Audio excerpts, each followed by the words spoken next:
Top quality और consistent performance के लिए सिर्फ सिल्वर पंप नाम याद रखना।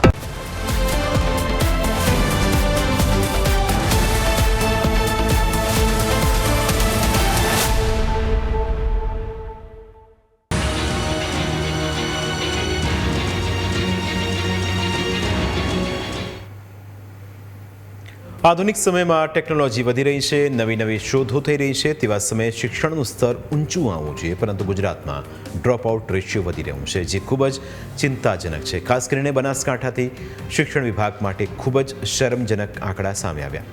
જિલ્લામાં હજારો બાળકો શિક્ષણથી વંચિત છે, જેને પગલે હવે શિક્ષણ વિભાગના અધિકારીઓ દોડતા થઈ ગયા છે. બનાસકાંઠામાં ડ્રોપઆઉટ રેશિયો ચિંતાજનક સ્તરે પહોંચ્યો છે. બાળકો અધવચ્ચેથી જ શિક્ષણ છોડી રહ્યા છે. ધારો કે ધોરણ 9માં 50 વિદ્યાર્થી હતા, જ્યારે તેઓ ધોરણ 10માં પહોંચે ત્યાં તો આ સંખ્યા ઘટીને 40 થઈ ગઈ, એટલે કે 10 વિદ્યાર્થીઓએ સ્કૂલ છોડી દીધી. બનાસકાંઠા અને વાવ થરાદમાં ધોરણ 1થી 12ના આવા તો અંદાજે 37,000 વિદ્યાર્થીઓ શિક્ષણથી વંચિત છે. ખાસ કરીને ધોરણ 9, 10 અને 11 અને ધોરણ 12ના વિદ્યાર્થીઓમાં ડ્રોપઆઉટનું પ્રમાણ વધ્યું હોવાનું શિક્ષણ વિભાગના સર્વેમાં બહાર આવ્યું છે. સ્કૂલ છોડવા પાછળ ગરીબી, પરિવારની આર્થિક સ્થિતિ, મજૂરી માટે સ્થળાંતર કરવા જેવા કારણો જવાબદાર છે. તેમજ અંતરિયાળ વિસ્તારોમાં શિક્ષણ અંગે જાગૃતિના અભાવે અનેક વિદ્યાર્થીઓ શાળા અધવચ્ચે છોડી દે છે.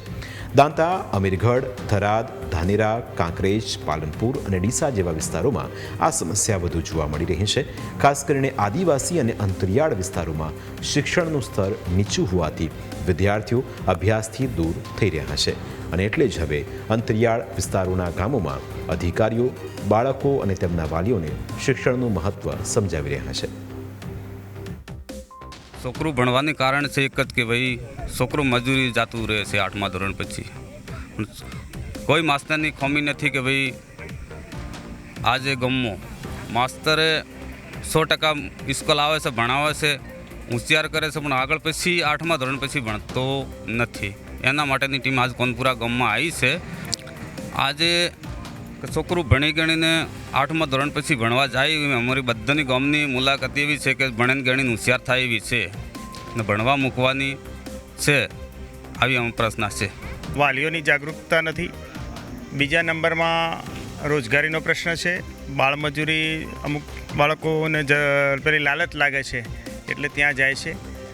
અને ત્રીજો પ્રશ્ન એવો છે કે અહીંનો જે વિસ્તાર છે એ પ્રમાણે મતલબ કે 8મું ધોરણ બાળક પૂરું કરે પછી મોસ્ટ ઓફ એમના જે એન્ગેજમેન્ટ, જે લગ્ન પ્રથા છે એ એમ કે ચોઈસ પ્રથામાં એ સેટિંગ થઈ જાય છે, અને પરિણામે એમ કે એ પોતે એ રીતે છોકરીઓ પણ શિક્ષણથી વંચિત રહી જાય છે.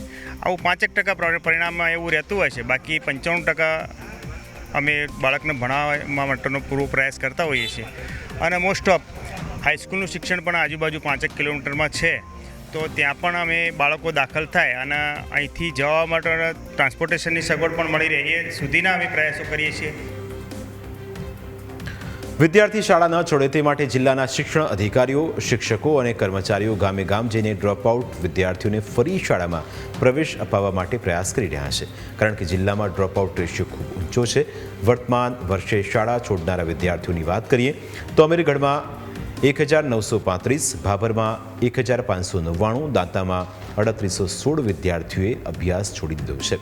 દાંતીવાડામાં 1605, ડીસામાં 5563, દિયોદરમાં 1913 વિદ્યાર્થીઓએ અભ્યાસ છોડ્યો છે, જ્યારે ધાનેરામાં 3116, કાંકરેજમાં 3072, લાખણીમાં 1919 વિદ્યાર્થીઓએ અભ્યાસ છોડ્યો છે.